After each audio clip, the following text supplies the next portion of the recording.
charlas, remarcar la importancia del diagnóstico temprano y manejo adecuado para iniciar realmente el pronóstico, ¿no? ¿Y cuáles son las competencias que requerimos al finalizar la clase? Primero, que tengan los conocimientos básicos, un poco de biología, fisiología, un poco de la epidemiología, la patología de niños y adolescentes, el diagnóstico clínico, la interpretación de pruebas, el manejo y que puedan por lo menos saber y reconocer cuáles son las complicaciones que pueden presentarse en esta edad.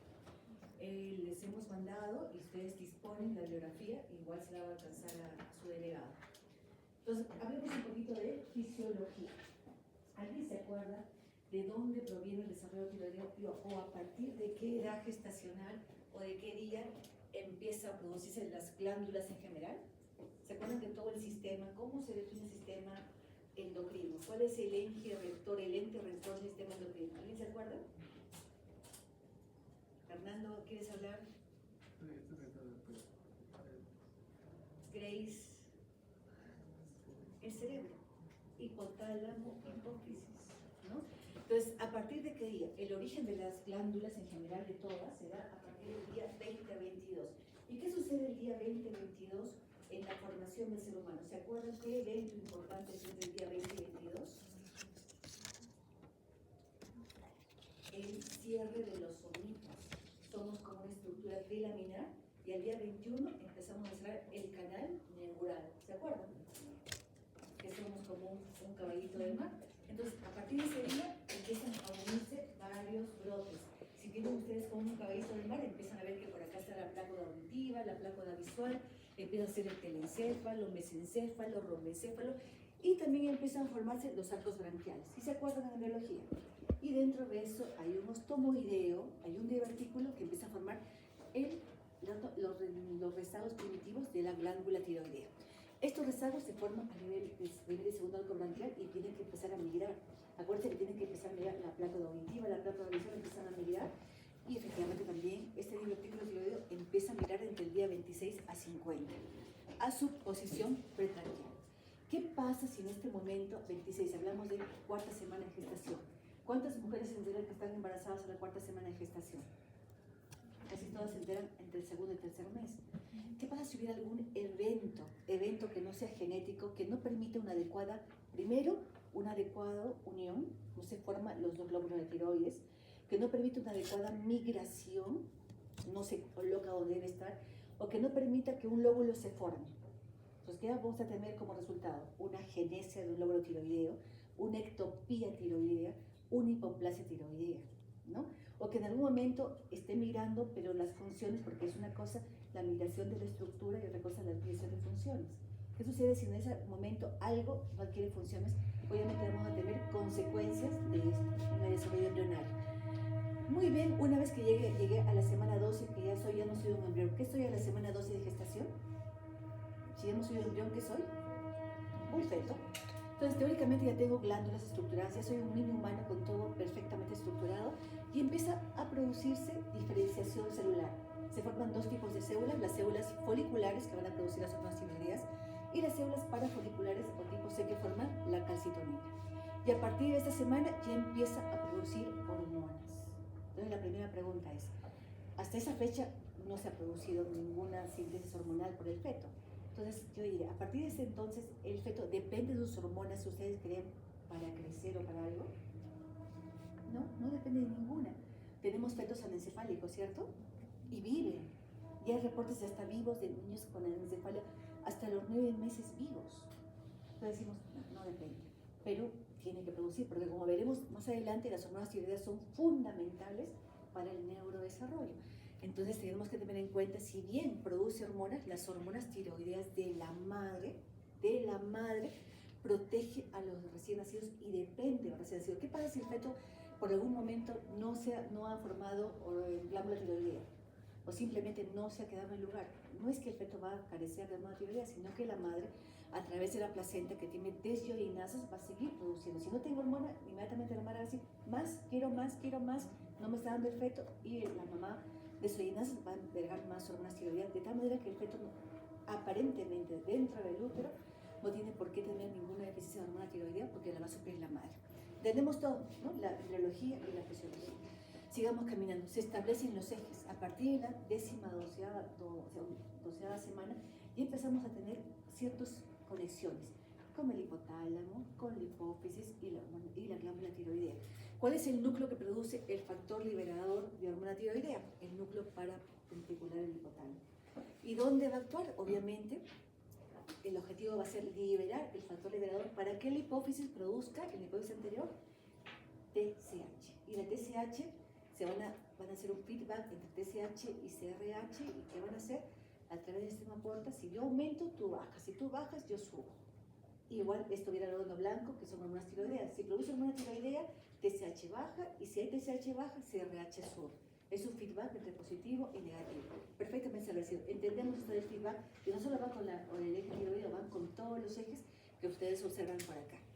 Muy bien, y también va a haber algunos estímulos que no van a depender específicamente del sistema hipófisis hipotálamo. Por ejemplo, ¿qué pasa si yo tengo un niño que no come? Un individuo con anorexia o un individuo gravemente enfermo. ¿Se mantendrán estos ejes? No, porque esos ejes dependen de un equilibrio de todas las hormonas. Entonces vamos a ver que algunos, como por ejemplo la fiebre, el individuo gravemente enfermo o el sobrepeso o obesidad, van a condicionar el que estos ejes se puedan alterar. Es ahí donde vienen los famosos, por ejemplo, estoy gordito, tengo la TSH alta, hay una disfunción tiroidea asociada a obesidad. ¿Qué produce la obesidad? La grasa produce mucha leptina y la leptina influye en la secreción de hormona tiroidea, ¿no? Por eso es que como tenemos exceso, ¿qué pasa con el individuo? Como yo tengo exceso de hormona, hay una condición que se llama hipertiroidismo, rápidamente se adelgaza. Y ahí van lo que no debería pasar, que muchas formas de bajar de peso en forma no apropiada venden a las jóvenes hormona tiroidea para bajar de peso en cápsulas. Van a centros de adelgazamiento donde tienen preparados de hormona tiroidea, Istaril y varias cosas que permiten la bajada de peso, pero en forma farmacológica no correcta. Y bajas de peso. Y el individuo baja de peso y está así. ¿Y qué te has tomado? Hasta que haces un síncope, has tomado esta pastilla y cuando uno va a ver el preparado de los centros de bajada de peso, contiene hormona tiroidea. Muy bien. ¿Cómo actúan las hormonas tiroideas? Una vez que hemos establecido los ejes y hemos establecido cómo se producen, vamos a ver que actúan como reguladores, y son reguladores no solo fundamentales del desarrollo, neurodesarrollo, en la formación cerebral temprana influye, en el crecimiento lineal y la maduración ósea, y finalmente el inicio de progresión del desarrollo sexual. Estas tres circunstancias, ¿qué constituyen? ¿Alguien se atreve a decir qué constituye el desarrollo, el crecimiento y la pubertad en un humano? Es el potencial humano. O sea, si yo tengo un buen neurodesarrollo, voy a ser un ser inteligente. Si yo tengo un buen crecimiento, voy a ser un ser inteligente. Y todo el mundo quiere niños altos, en todo el mundo. Promovemos la altura, que coman arginina, sí, ¿no? Y si yo no tengo ningún problema en la pubertad, voy a ser un individuo que ha tenido un adecuado desarrollo. Estoy llegando bien en mis metas, sobre todo hablando de mujeres, a una mujer alta, inteligente y que pueda tener hijos altos e inteligentes. Lo que toda civilización y todo país desarrollado quiere. Personas más inteligentes, más altas, más bonitas, cada vez más. Es lo que persigue la humanidad. No quiero ser más alto, quiero ser más inteligente. ¿Y quién da luz a esos individuos más altos y más inteligentes? ¿No? Y las mujeres dependen de su sociedad, de su individuo, del centro donde se desarrolla. Ahora, ¿por qué tiene importancia? ¿Cuál es el impacto que tiene la hormona tiroidea en el neurodesarrollo? Fundamental en la vida general para regular procesos de neurogénesis. ¿Qué significa? Promover creación de neuronas, migración neuronal. ¿Se acuerdan que la tiroides se colocó en un lugar y empezó a migrar? Bueno, ¿quién funciona? ¿Quién favorece? Cuando nos cerramos, hicimos el cierre del canal neural, empezamos a migrar. ¿De quién dependen? Las hormonas tiroideas. Obviamente de la madre en un inicio, ¿no? Sinaptogénesis, o sea, una neurona se conecta con otra. Oye, ya pues tú y yo, ya yo y tú, y de repente quiero, mi patita no alcanza porque no tengo nutrientes, ¿sí? No tengo hierro, no tengo yodo, pero también no tengo hormona tiroidea. Simplemente si no tengo hormona tiroidea, ya no te acepto, no voy. Entonces estoy generando menos memoria. ¿Qué significa sinaptogénesis? Generar más redes de memoria en diferentes ámbitos. ¿Y cuál es el campo, cuál es el segmento del cerebro donde se puede desarrollar más la inteligencia? ¿Qué segmento? ¿Ustedes han hecho neuroanatomía online o con el cerebro humano? Que no conocen el tálamo, el hipotálamo, el campo, el hipocampo, no nada. Bueno, el hipocampo, cuando alguna vez tengan, el hipocampo es fuera un caballito de mar. En ese centro están todos los genes maestros y se denominan como SOX, PAX, ¿no? Como ustedes leen, se denominan en mayúsculas. Bueno, ahí la hormona tiroides dice, pero si yo no tengo estos genes que están de empezar, yo soy del riñón, yo soy del hígado, yo soy del cerebro. No se expresan, ¿quién es la hormona tiroidea? Nutrientes, un poco de vitamina B12, un poco de hierro, yodo por favor, sí, y lo da la madre. Entonces, empezamos chicos, empezamos a caminar. Pero si no tengo algo, oye, ¿sabes qué no tengo? Mejor migro o el cerebro. No, el cerebro. Funciones superiores, cerebro. Entonces empezamos a temer que no migramos. Y ahí están el origen de muchas malformaciones que tenemos. Simplemente algunos tenemos malformaciones menores. Estiren las manos todos. ¿Cuántos tienen sin dactilo? ¿Se han visto alguna vez? Todos, y deben estar bien definidos los dedos. Alguna vez dicen, uy, tengo una membrana como patita. A ver, ¿alguien tiene por ahí? Sí, en sus manos. Aquí. A ver tu manita. No son malas, sino que simplemente he ahorrado mirar. Simplemente no sea apoptosa, porque digo, ¿sabes qué? Voy a ahorrar esto porque hay alguna función que necesita más de mí que otra cosa. O tenemos un apéndice radicular, o tenemos cositas así que vamos viendo, que son malformaciones menores que no tienen ningún impacto clínico. Pero si el impacto o la agresión es masiva, vamos a tener, por ejemplo, hendiduras labiopalatinas, ¿no? Hidrocefalia, encefalocelia, meningocelia, espina bífida, y todo por falta de nutrientes que debe dar la madre. También la gestación depende, ya dijimos que el efecto depende en gran porción de las hormonas tiroideas, y la deficiencia grave, ¿qué puede causar? Si tengo encima una mamá que tenga hipotiroidismo, ¿qué puede causar? Si el feto depende, yo no tengo tiroides, pero mi mamá me da hormona tiroidea. ¿Qué pasa si la mamá desarrolla una enfermedad tiroidea autoinmune y no se da cuenta, nadie lo vio, el médico serumista, el médico de atención primaria dice, ni le importó porque la mamá está viva y coleando? El bebé sí va a nacer con problemas de neurogénesis, de neurodesarrollo, ¿no? Y también para crecer. Si bien sabemos que todos crecemos con alimentación y crecemos con hormona de crecimiento, la hormona de crecimiento es la gerente del crecimiento a partir de los 4 años, pero tengo 2 sugerentes. Tengo la gerencia general y 2 sugerencias, la nutrición y las hormonas tiroideas. Yo puedo estar muy bien, pero si mi gerencia de evolución no funciona, simplemente no crezco bien. Y si mi gerencia de tiroides no funciona, por más que tenga nutrición y hormona, no crezco bien. Entonces hablamos de maduración esquelética y el crecimiento lineal, y eso lo vamos a ver. Muchos niños que vienen a la consulta no crecen, sobre todo después de la cuarentena. Y dijimos, crecían muy bien en una cartilla y se frenaron. Y dices, ¿qué pasó? ¿Qué pasó? Y desarrollaron enfermedades autoinmunes. Tiroides Hashimoto con hipotiroidismo. No tienen, solamente la niña está bien, la mamá dice, rinde bien, es primer puesto, pero no crece bien. Y se cayó. Y a los 6 años. Entonces, hormona de crecimiento será, puede ser, ¿no? Puede ser, le dio encefalitis por COVID, perdió el olfato, encefalitis, puede ser. Y de repente vamos a ver, ¡pam! TSH más de 100, anticuerpos positivos, ¿no? Vamos a ver entonces lo que vamos a ver. Favorece la maduración ósea, ¿no? Regula el metabolismo energético e impacto en la pubertad. Todos sabemos que, por ejemplo, como tenemos el feedback que vimos, como yo tengo la TSH muy alta, ¿qué se eleva? La prolactina. Por eso muchas mujeres que pueden tener hipotiroidismo debutan con galactorrea. Y la prolactina dice, es de la pubertad. Si yo salgo, salen mis amigas. Amigas, me están invitando, prolactina salgo, oye, FSH, LH, con otro, pides, acompáñenme, y sale. Y empezamos a tener el síndrome de Grumbach, que es un tipo de hipotiroidismo congénito asociado a pubertad precoz. Muy bien, tenemos. Dicho esto, vamos a ver cuáles son las principales funciones de la glándula tiroidea. Primero hablábamos de crecimiento, por lo tanto, para crecer, ¿qué necesito? Síntesis proteica. Hablábamos de energía, entonces interviene también en la formación de energía en la mitocondria, formación de ATP. Interfiere sobre el metabolismo de lípidos, grasas, ¿no? Y proteínas en todo el metabolismo intermediario, en el crecimiento y desarrollo de todos los tejidos, en la gliogénesis, mielinización, sinaptogénesis, en la actividad de enzimas a nivel hepático y a nivel hígado que se produce proteínas, en la termogénesis, porque produce ATP, y en la secreción y acción de la hormona de crecimiento y otras hormonas como las hormonas de las somatotropins. Por lo tanto, si yo tengo estas funciones, obviamente voy a impactar en el desarrollo cerebral, en la maduración esquelética y el crecimiento, aumentar la tasa metabólica basal, de tal manera que yo ya puedo inferir. Si tengo hipo, esto va a estar bajo. Si tengo hiper, esto va a ser alto. Entonces, si tengo hiper, voy a estar caliente y voy a estar activo. Si tengo hipo, voy a estar frío y voy a estar tranquilo. O sea, uno, sabiendo las funciones, no tiene que aprender las cosas de memoria, simplemente las infiere. Estimula la motilidad intestinal, aumenta la glucosa sérica, disminuye el colesterol, que esa es una función, y conversión de caroteno en vitamina A. Entonces, si yo tengo hipofunción, voy a estar amarillo, carotinémico, hipercolesterolémico, hiperglicémico, cansado, somnoliento, no voy a crecer. Y si está hiper, voy a estar todo lo contrario, facilísimo de inferir.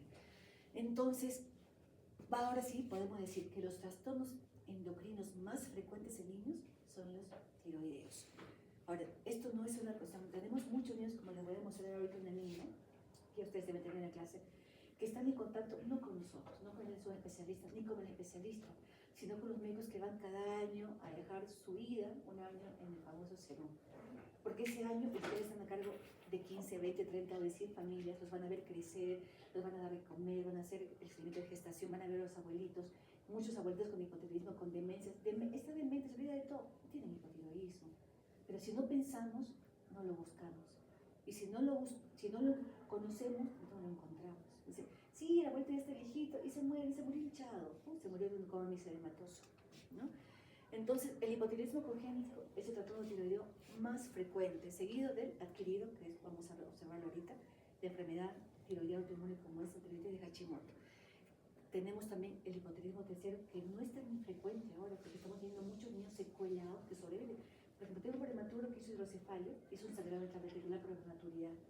¿Qué se está alterando ahí? Sangró la cabeza, ¿qué puede haber? ¿Qué problema puede tener como consecuencia? Sangró su cabecita. Puede haber un problema de hipotálamo, la hipófisis puede haber sufrido una hipoxia. Por lo tanto, voy a empezar a temer que no se va a liberar mucha CRH. La glándula tiroides está intacta, pero no estoy produciendo CRH ni TSH. Y no crezco. Y la T4 libre todo el tiempo sale baja, hablamos de un hipotiroidismo terciario, ¿no? Entonces, predomina siempre el sexo femenino y muchos casos son subclínicos, sin síntomas evidentes. Hablemos un poquito de epidemiología. ¿Qué es lo más frecuente que podemos ver? Primero, lo más frecuente, el congénito. 1 de 2.000 a 4.000 seres humanos en el mundo tenemos hipotiroidismo congénito. En Perú somos 35 millones de peruanos. Actualmente tenemos registrados en el sistema de salud, ¿cuántos? 3.000 hipotiroidismos congénitos. 3.000 en los últimos 30 años. ¿Cuántos faltan? Si somos 35 millones de peruanos. Pongámosle entre 2.000. A ver, 35 millones entre 2.000, ¿cuántos deberíamos saber? ¿Cuántos? ¿7.000? 35 millones entre 2.000. ¿O 70.000? A ver, chicos, hagan su división.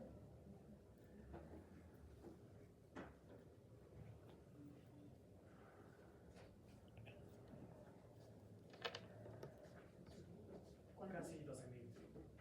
¿Cuántos? Casi 12.000. ¿No? Y no tenemos todos registrados. Entonces, ¿dónde están? Entre nosotros, ¿no? Entre nosotros. Y de repente dicen, le hacen una TSH porque está gordita o no está gordita. Ay, tengo tiroides, por eso me pasa todo lo que me pasa. Y no es cierto. Pueden ser deshormonogénesis que están colapsando en determinado momento de la vida. No hacemos mensaje más que eso. El hipotiroidismo querido, que es más frecuente en edad escolar, preescolar y adolescentes. El hipertiroidismo en adolescentes. 1 en 10.000. Esa es la prevalencia en todo el mundo. Después, durante el 2023, 24, 25, los endocrinólogos, hablemos de que tenemos un grupito de WhatsApp y decimos, me está llegando hipertiroideos en la privada y en el hospital. ¿Cuántos? En un mes tenemos 3 a 4 niños con hipertiroidismo. O sea, que venían por cualquier causa, hasta la emergencia, como vamos a mostrar. A la emergencia venían porque no pueden dormir, déficit de atención y realmente la característica. Si están inquietos todos, los ojos, el exotalmos y el bocio. El bocio es lo que es lo más frecuente. Nunca habíamos tenido tantas enfermedades tiroides autoinmunes como después del COVID. Era un lujo, a ver, un paciente de 2 premios de residencia en el hospital de niño. Debuts, habré visto en los 2 años que hice 3 debuts. Y es hospital de referencia, ¿no? O sea, primerito que les sale el diagnóstico, por la primera parte ya tienen diagnóstico, pero debuts. Y toda una controversia, este caso clínico, lo mandamos al yodo, no lo mandamos al yodo. Todos pensando, ay, qué verdad, ¿no? Pero era así, wow. Y ahora en la consulta tenías en una semana los residentes pasaban a ser, doctora, mire, foto del niño en la emergencia. ¿Ha venido por qué? Porque está con crisis de asma. ¿Por qué? Tosía, tiene calor en la noche y lo nebulizaron y se disparó la frecuencia a 180. Le llaman al cardiólogo, tiene una taquiarritmia, sé, hay que dar de regular y de repente va al residente ya con más tiempo, menos sueño, y levanta el cuello y ¿qué observa? Pues le dice, mira el bocio. Y la mamá, ha notado algo, está inquieta, déficit de atención, distraída, que son esas las causas que vienen los síntomas, ¿no? Los nódulos tiroideos. ¿Qué pasa si yo tengo una tiroides de Hashimoto? Nunca revisé, nunca lo hice. Es una enfermedad autoinmune que tiene épocas de actividad, como por ejemplo un lupus. El lupus no es que todo el tiempo tengo que estar mirándolo. El lupus está en actividad, no está en actividad. Lo más frecuente del lupus es la artritis lúpica. Está bien, lo controlo, hidroxicloroquina, bla, bla, bla, y de repente se pone en actividad y le va fatal, ¿verdad? En la tiroides de Hashimoto también es una enfermedad autoinmune. Tenemos tiempos de actividad y de repente no le hace falta una tiroidea. Dicen que tiene, no viene a control en 4 años, y en 4 años tuvimos la TSH en 10. Un subclínico no tiene clínica, pero la TSH es un factor de crecimiento, ¿no? Y de repente esa glándula, las células han empezado a producir nódulos. Y un nódulo en pediatría, un nódulo frío, es cáncer hasta demostrar lo contrario. Y si no es cáncer, ese nódulo se va, porque en 10 años es cáncer. Arequipa tiene muchísimo tiroides de Hashimoto que ni están enteradas. Y de repente viene, oye, tengo un nódulo. Y de repente tenemos positivos, el nódulo. Tenemos en mujeres jóvenes, que podrían hacer una excelente tesis, bocio. Prevalencia de bocio en estudiantes de medicina. De quinto y sexto. Simplemente examen físico, bocio, sabías, anticuerpos. Prevalencia de bocio con anticuerpos positivos o negativos. Prevalencia de nódulos tiroideos en estudiantes de medicina que no sabían que tenían. Y después, si quiere, puede hacerle características demográficas. Está sometida a estrés, bla, bla, bla, tiene que ser la familia. Solamente una observación simple. ¿Cuántos de ustedes tendrán bocio y no están enterados? Y así está tocando. ¿Cuántos tendrán nódulos y no se notan? No, es una observación. ¿Por qué? Porque estas observaciones simples hacen que se vaya en salud pública y decimos, toda mujer debe hacer su chequeo de perfil tiroideo y hacerse un buen chequeo en su atención anual de la tiroides. Porque la prevalencia es importante, sobre todo porque está asociada a estrés, que sí, ¿no? Perfecto. Factores de riesgo. ¿Cuál es el factor de riesgo que creen ustedes para un hipotiroidismo congénito? ¿Qué hemos estado hablando ahorita? Sí, chicos, hablen fuerte, equivóquense, son alumnos. Dime. ¿Qué pasa en una mamá que no tiene hierro, que no tiene ácido fólico?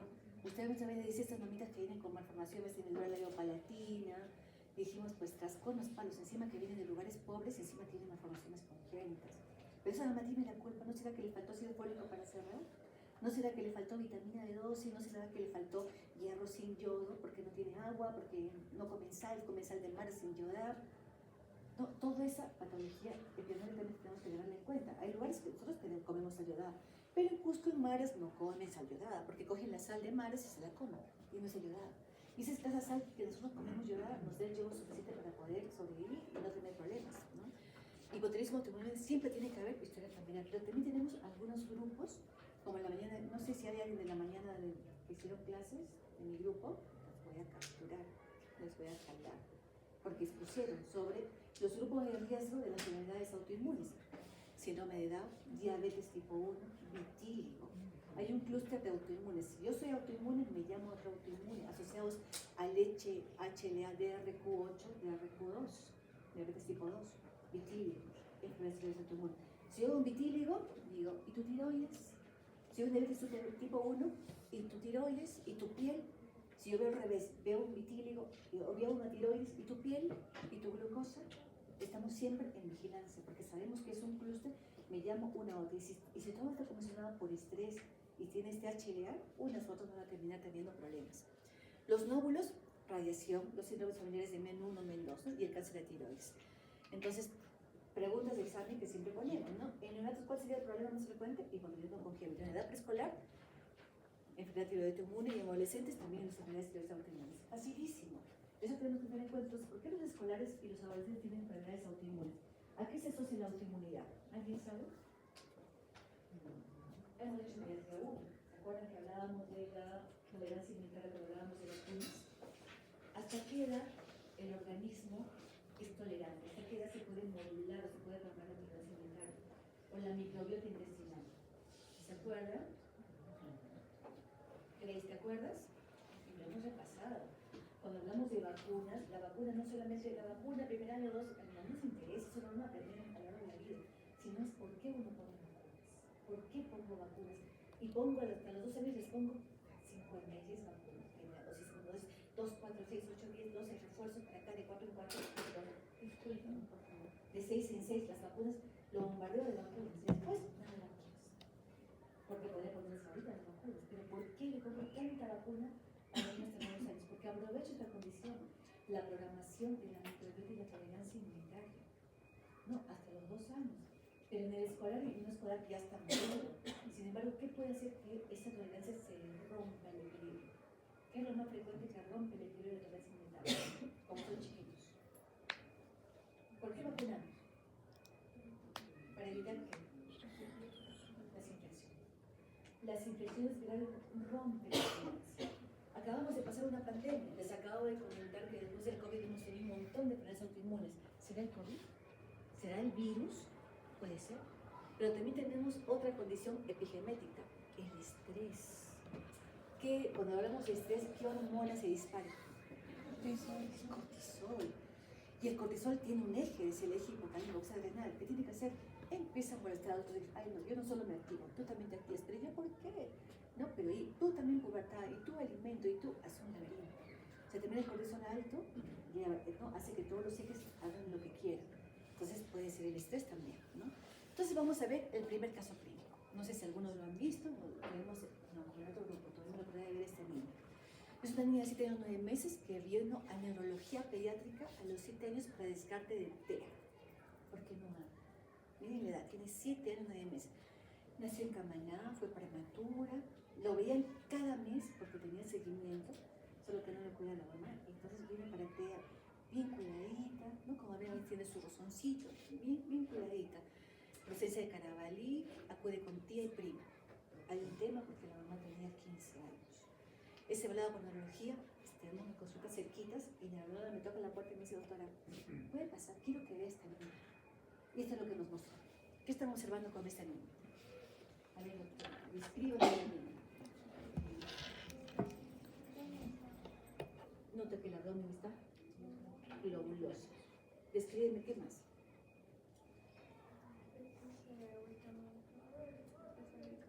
Está como con cuello corto, ¿no? Tiene un cuello corto. ¿Qué más le encuentras? Talla baja. Sí, se nota, ¿no? Talla baja para 7 años. ¿Qué más le llama la atención? A ver qué te llama la atención.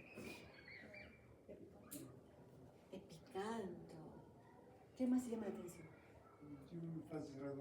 Una fase rara. ¿Qué parece? Que tuviera sueño, ¿verdad? Entró así.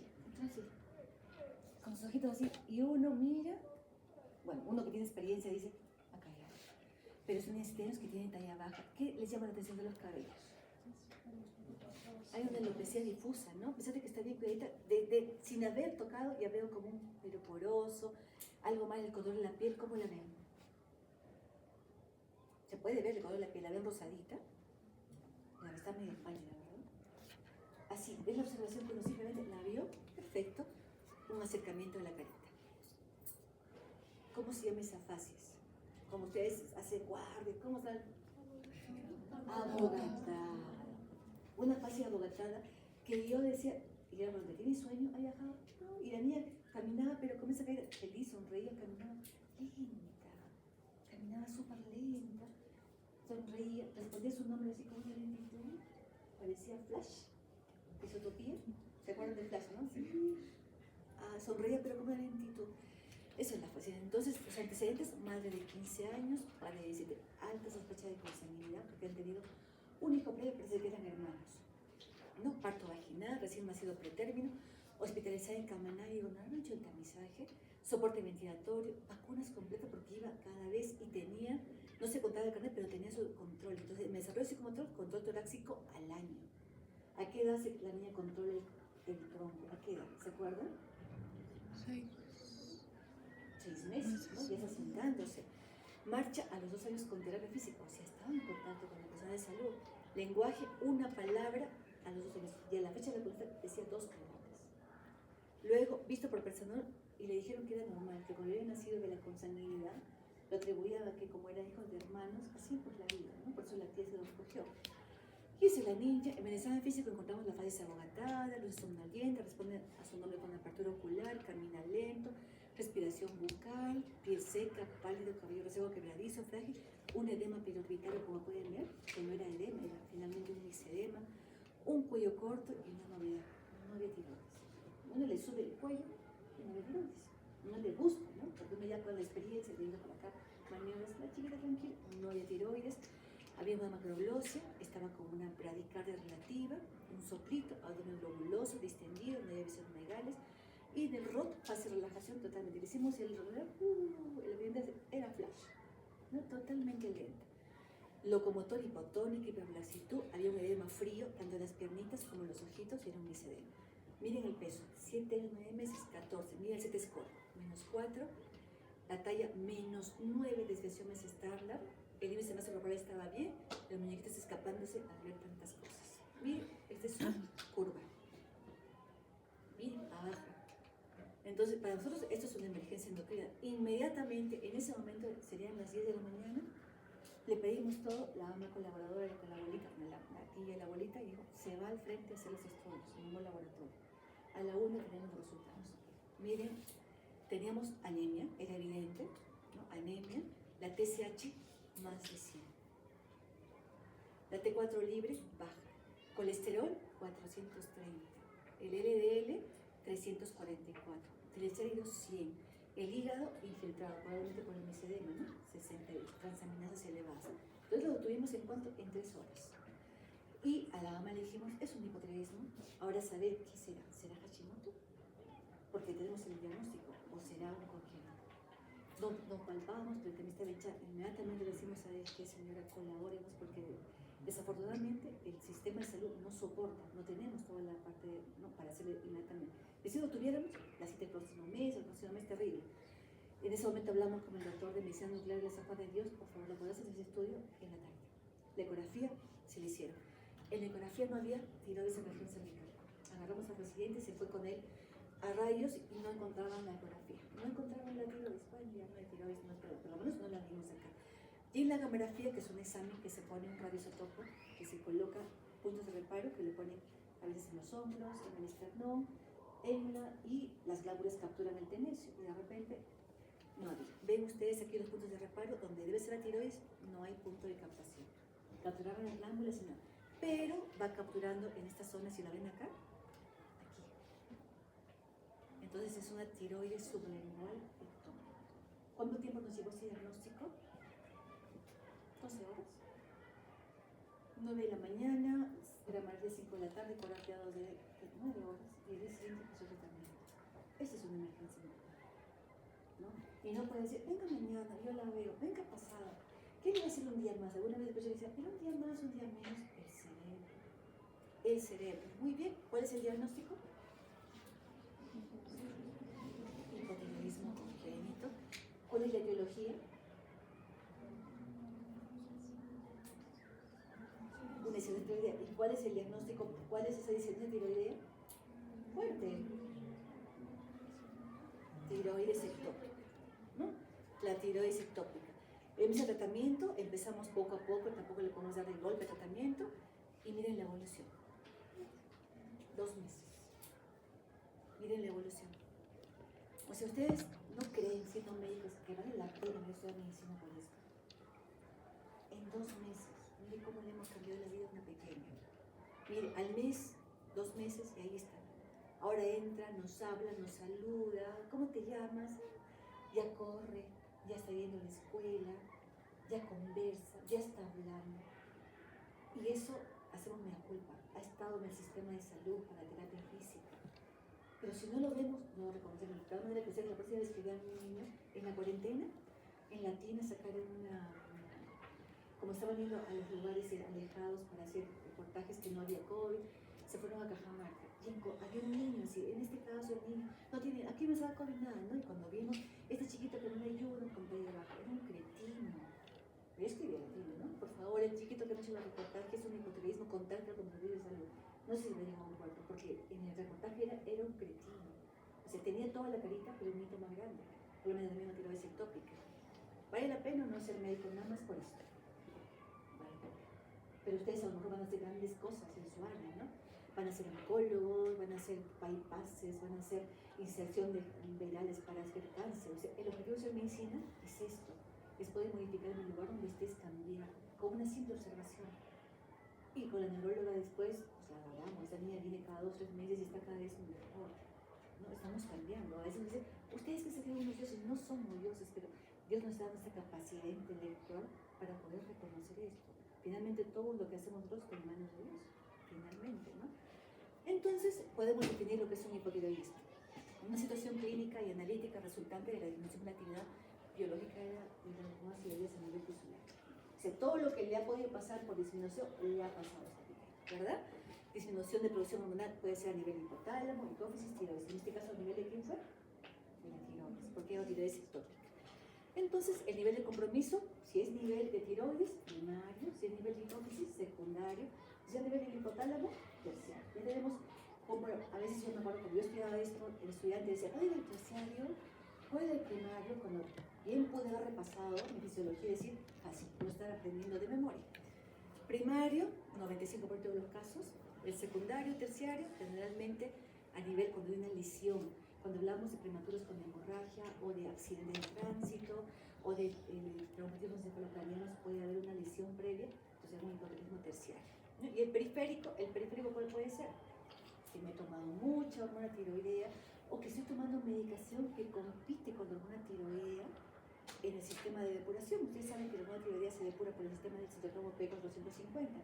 Y si me pongo a tomar, por ejemplo, quimioterápicos, me pongo a tomar anticonvulsivantes, compiten de tal manera que la hormona tiroidea, ¿no?, se desgasta más rápido y no tengo tiempo para producir más hormonas. Entonces ya los que saben, los que trabajan en eso, saben que las personas que toman anticonvulsivantes, antiepilépticos, quimioterápicos pueden hacer efectivos subclínicos y los mandan hacia su control.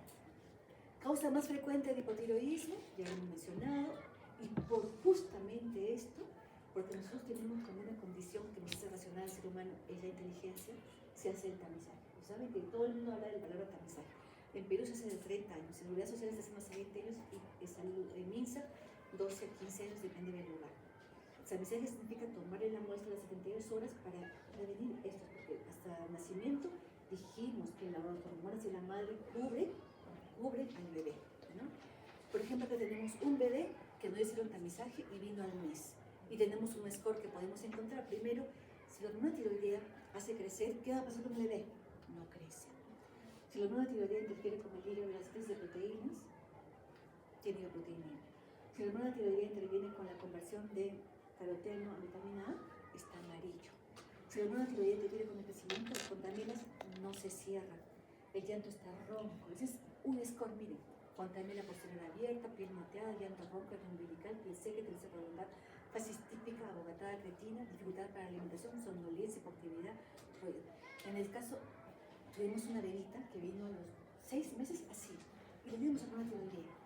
Y luego nunca apareció la mamá, volvió como al año y medio, y la nieta seguía por tiroidea. Y le digo, señora, ¿pero por qué más tratamiento? No, porque se pone a llorar. Antes era tranquilita. Y después se puso a llorar, a gritar, y le quité la hormona porque la ponía nerviosa. Estaba considerada que la bebita no llore, duerma, no crea, o sea, la magnitud de todo, porque aparte del hipotiroidismo, la hipoglicemia por no comer. Entonces esa bebita, la mamá era un poquito inconsciente, la tuvimos que llamar a esta fiscalía para decir, tiene que tomar una tiroides, ya también es una tiroides ectópica. Si no, no hubiese vivido, si era una genesia, la bebita hubiese fallecido, ¿no? Entonces el tamizaje neonatal, ¿qué utilizamos para eso? La medición de TSH en la bolita, que ustedes han pasado por la mano, pueden verlo. Se realiza entre las 48 y 72 horas. Hay que tener cuidado con alguna población especial, ¿no? Transfundidos, prematuros que tienen. El esquema lo pueden encontrar en cualquier esquema de tamizaje. ¿Qué hacemos la determinación para diagnosticar? Lo que hicimos con la pequeña, T4 libre y TSH. El diagnóstico etiológico, hacemos uso de 2 estudios de imágenes, como son la ecografía para la localización y la radiografía para la localización y función. Podemos hacer más en cámara fija, ¿no? Ya lo vemos eso con el especialista. Hipotiroidismo primario, TSH elevada, T4 libre baja. El hipotiroidismo central, todo está bajo. La TSH baja porque no hay producción y la T4 libre, obviamente, si no me manda la tiroides, si no me manda la activa, yo no produzco nada. Entonces todo está fácil de ver, de diagnosticar, facilísimo, como pueden ver. Pero también normalizar la función y le damos hormona tiroidea, levotiroxina como hicimos. En el Perú estamos haciendo un tamizaje para estas 4 enfermedades, ¿no? Hipotiroidismo, hiperplasia suprarrenal congénita, pensilonur y fibrosis quística, que son, finalmente todos son errores innatos del metabolismo, y el hipotiroidismo que también puede estar asociado a problemas genéticos. El objetivo es identificar, ahora hablemos del hipotiroidismo adquirido. El hipotiroidismo adquirido tenemos la misma fisiopatología, pero no asociado a un problema de la conexión de la tiroides, sino un problema que puede presentarse posteriormente. ¿Y cuál es la causa más frecuente? ¿No? La autoinmune o la tiroides de Hashimoto. Puede haber tumores central y periférico. Ustedes han pasado medicina, ¿verdad? Están viendo que cada vez es más frecuente una entidad denominada encefalitis autoinmune. ¿Alguien ha visto encefalitis autoinmune? En adultos hay muchísimos hospitalizados. Tal vez están en las UCI, adultos. Muchos de ustedes, o sea, jóvenes que simplemente tienen cambios de conducta, convulsiones, el primero que piensan es un tumor, cisticercosis, de repente entra encefalitis autoinmune. Y durante la encefalitis, si salen, porque en adultos no lo reconocen tardíamente y quedan secuelados. Hipotiroidismo terciario adquirido por encefalitis autoinmune. Todo va autoinmune, significa anticuerpos positivos. Periférico. ¿Cuáles son como dijimos solamente la eslava y la de la niñita que vino después de la cuarentena? ¿Cuáles son los síntomas que puede presentar primero? Crecimiento. La magnitud del impacto en la parte neurocognitiva es después, porque la tiroides dice, no me importa no crecer, no me importa tener colesterol, lo primero es mi cerebro y después lo que sobra, si sobra, para lo demás, pero me protege el cerebro. Pero si finalmente llego a no tener hormona, el cerebro comienza a tener en personas viejitos que pueden tener demencias seniles y a veces solamente son hipotiroidismo descompensado. Letargia, somnolencia, gasto corporal, bocio, ¿no? El diagnóstico, le pido T4 libre, TSH y otras, aquí vamos con otras armas de diagnóstico bioquímico, anticuerpos antitiroideos. ¿Y cuáles son sus anticuerpos de excelencia? Antitiroglobulina, que es la proteína que transporta la tiroides, y antiperoxidasa. Entonces, ¿cuáles son el grupo de riesgo? Niños con síndrome de Down, síndrome de Turner, diabetes tipo 1, vitíligo, enfermedad celíaca, otras enfermedades autoinmunes. ¿Qué puede desencadenar? Las infecciones y el estrés, lo que comentamos. Entonces, ¿cuáles son esas condiciones por excelencia? La tiroides de Hashimoto y la enfermedad de Graves. Ya lo hemos repetido, ya lo hemos repetido y sabiendo lo que significa eso. Caso: una niña de 6 años acude a la emergencia por dificultad para el proceso de sueño y defecación. Tiene antecedente asma y casi no es de emergencia. Si tiene asma, no puede considerar que tiene tos. ¿Qué creen que haría? El interno, porque ustedes van a ser internos. La nebuliza. Y como la nebuliza, 180 se agita más. Y era invierno. Y miren cómo está la niña. No se quería poner ropa en la noche. No, entonces pasa el residente de 3er año que le rotó por endocrino y lo va a examinar, pero si tiene una arritmia, sácale el cajé para que le vea el cardio, ¿no? Y le dice, a ver los pulsos, porque básico, ¿no? Pulsos, y de repente le levanta el cuello y encuentra esto. ¿Qué ven ahí ustedes? No es un voz, es un voz, un señor voz, pero nadie se dio cuenta, ni la mamá, ni nadie. Obviamente uno cuando ya preguntando si se agitaba, se inquieta, pero en invierno que todo el mundo esté paquetado un poco más, se pone una manta eléctrica de oso, miren cómo estaba, y no quería poner ropa. Abrígate, no tengo frío. ¿Qué más ven en la niña? ¿Algo más que les llame la atención? ¿Cómo está así? Exacto. Los ojitos. Bueno, puede decir, también son los ojones, dicen los papás. ¿No? ¿Qué los ojones? ¿Cómo puede ser, no? Siguiente niña. Esta niña es todo un caso, este puerto abandonado. Y viene porque tenía una historia bastante larvada de cambios de conducta, agitación, miraba duendes, estaba enojada, pero tenía una historia de bullying escolar. Entonces la mamá pensaba que la niña estaba somatizando y decía, no me veo cosa. Se salía, le hacían bullying, se escapaba y se levantaba en la noche, tenía frío, botaba la ropa. Fue a los médicos en Puerto Maldonado, creo que más cerca a Cusco, ¿no? Le decían, así es tu hija, puede estar loca. Porque hay unas locas de allá. Entonces dice, vaya a venir a Arequipa. Porque Arequipa, voy a encerrar, en Arequipa estudia. Entonces llega a las 2 de la mañana, ¿no? Al terminar, pero se pone mal, vomita, le ha dado mal de altura, a las 5 de la mañana. Y de repente llega, estudio de baja de peso de conducta, y cuando llega a la emergencia con 2 vómitos, hipotensa. Le sacan los exámenes, hiponatrémica, hipoglicémica, hipotencia, ¿no? Y por ahí tampoco sabían nada de eso, sodio bajo, hipoglicemia baja, hipotensa. No, hasta no le decisión puede darme con 2 vómitos que me choque y que me dé sodio bajo y glucosa baja. ¿Conoce alguna condición fisiopatológica? Perfecto. La insuficiencia suprarrenal, ¿no? La insuficiencia suprarrenal me da sodio bajo, glucosa baja, potasio alto, hipotensión. Esta tiene una clínica de insuficiencia suprarrenal. Me hacen la consulta por encontrar esto y yo efectivamente es una insuficiencia suprarrenal porque no la vi, ¿no? Me llaman a las 4 de la mañana. Digo, ¿tiene algo más? Revisen, porque tienen que revisar. Busquen vitíligo, busquen algo, porque algo debe tener. Y va, y la residente dice, doctora, mire lo que le hemos encontrado. Esa es la consulta de entradita de la emergencia. ¿Qué les llama la atención de esta niña? Está chocada, ya le pusieron su bolo y todo. Inmediatamente se sentó. ¿Qué le ven? El exotalmos. Y miren su carita. Estaba así. Cualquier cosa era porque la hacía esto. Y hasta ella sí, y miren el bocio. Bueno, ella está en seguimiento, ¿no? Y tenía un bocio enorme. Todo el cuello era bocio.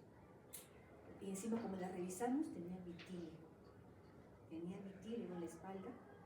Vitíligo, bocio, toda la clínica y encima de insuficiencia. Esta niña llegó en pretormenta tiroidea. O sea, un poquito más, o sea, 1 o 2 días más se descompensaba. Alguna infección la puede descompensar, entraba tormenta. La tormenta puede entrar hasta acrobacia hematosa, insuficiencia cardíaca, ¿no? Estaba a punto, o sea, primero estaba chocándose y luego sigue al otro lado. Es la alta mortalidad en adultos. En niños hemos tenido un par, afortunadamente, como son niños, estamos ahí al pie de la cama. Entonces debutó con una insuficiencia suprarrenal que se describe en todas las tiroideas, tenía un bocio, definitivamente dijimos esto es un REX, ¿no? Y un vitíligo, una otra enfermedad autoinmune. Vitíligo es una enfermedad autoinmune también. Entonces le hicimos el T4 libre de TSH. En ambas líneas estaban así. ¿Diagnóstico de? Digan fuerte. Hipertiroidismo, díganlo fuerte. Es la única forma que nosotros podemos equivocar, ustedes chicos son alumnos, equivóquense fuerte. Porque si se equivoca fuerte lo voy a escuchar y le voy a corregir y le voy a enseñar. Pero si te equivocas, nunca te enseñé, nunca te escuché, nunca te pude corregir. Y te pasa eso justamente cuando estás de socorrista, ¿no? Ustedes tienen todo derecho, es el deber de equivocarse, de enseñarlos, ¿no?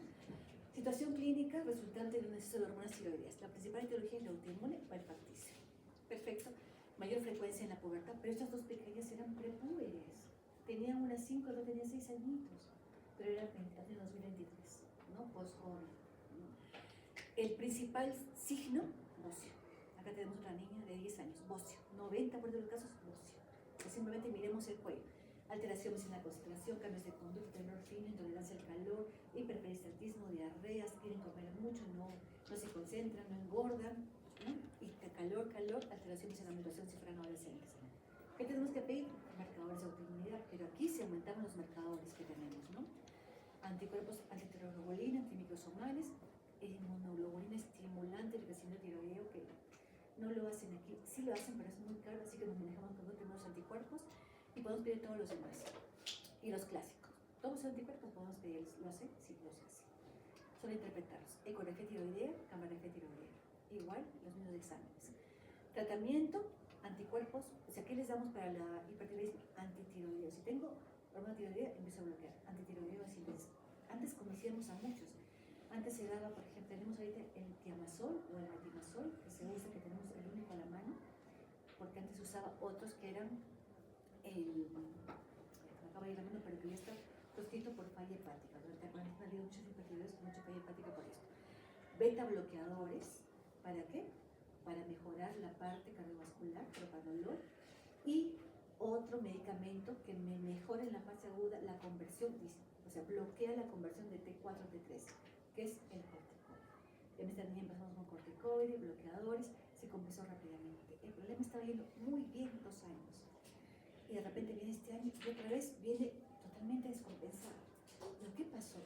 Le hicieron otra vez bullying, ¿no? Otra vez bullying, porque estaba flaquita, que no sé qué, y la niña parece que en la parte no se trabajó mucho en la parte de psicología, y otra vez se vino flaquita, todo así, pero ahora con una labilidad, porque ya tiene 8 años, está entrando en la prepubertad.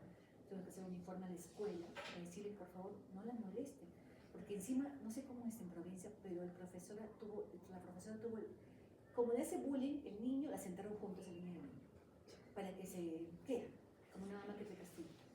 Y la niña no soportaba, le pellizcaba, le sacaba, le rompía. Pero la niña contaba, no, eres una exagerada, eres una, como le dijeron, una niña frágil. Pues es una niña, como cualquier niña puede tener, pero en este caso tiene otro componente más, ¿no? Tiene una enfermedad tiroidea autoinmune. Emergencia tiroidea, una tormenta, ya tiene una tormenta, o un coma mixedematoso. La primera pequeñita ya estaba a punto de un coma mixedematoso, veíamos edema frío, veíamos los párpados que tenían edema. Esta niña estuvo a punto de una tormenta tiroidea. ¿No? Entonces, dicho esto, ¿difícil?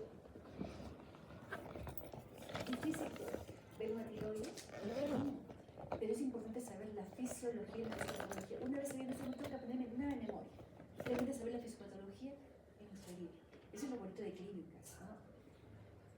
Las básicas, uno estudia, nos costaba estudiar, nosotros en la católica también, que si hacíamos papelones de los bichitos, los microbios, de los parásitos, de los fármacos. Ya llegamos a clínicas y se nos abrió el mundo. Todo lo que hemos aprendido era fácil. Porque decíamos, proteínas, carbohidratos, tira de hablar. Entonces era una cosa, para esto lo aprendimos.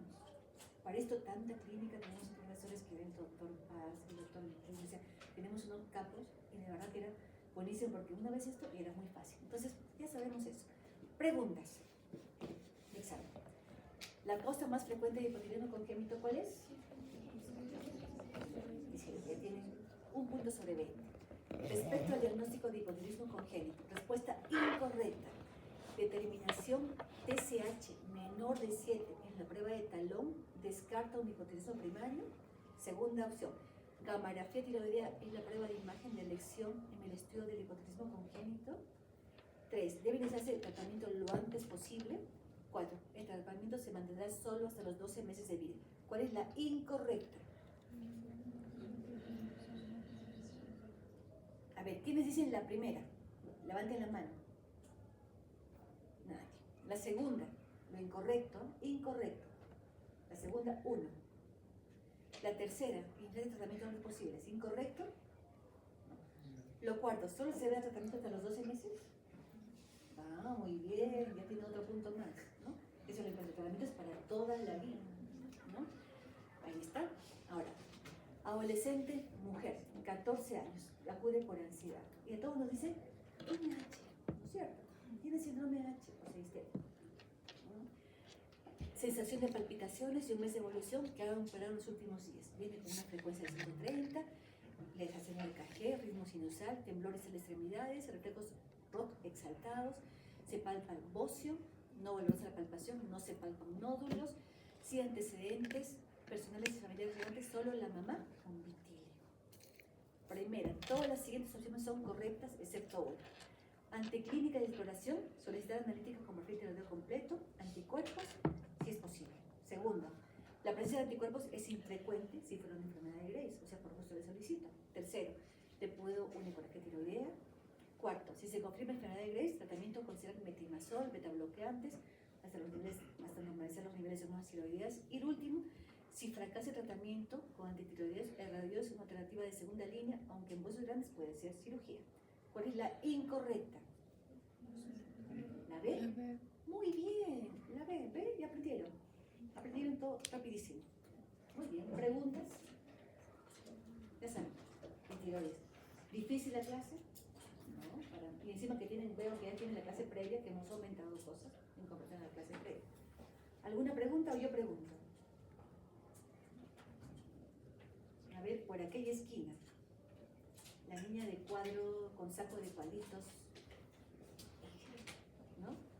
Si tienes un niño que viene y te dice, la mamá simplemente, ese niño tiene 8 meses, ¿no? Mi niño no come, llora, se duerme mucho, y le ha notado algo, señora, sí, llora como que estuviera cansado, y tú ves que el peso y la talla está normal. ¿Le pides algo? Y ronca, llora como que estuviera roncando. Pero el peso y la talla está normal. Peso y talla normal, tiene 8 meses. Pero llora y llanto ronca. ¿Le pedían algo? ¿Alguien le pedía algo? El peso y talla está normal. No, esta peso y talla es normal. Hasta ese se esca. Puede ser una laringomalacia. También tiene llanto ronco. Si hablamos de etiología del llanto ronco, laringomalacia, traqueomalacia.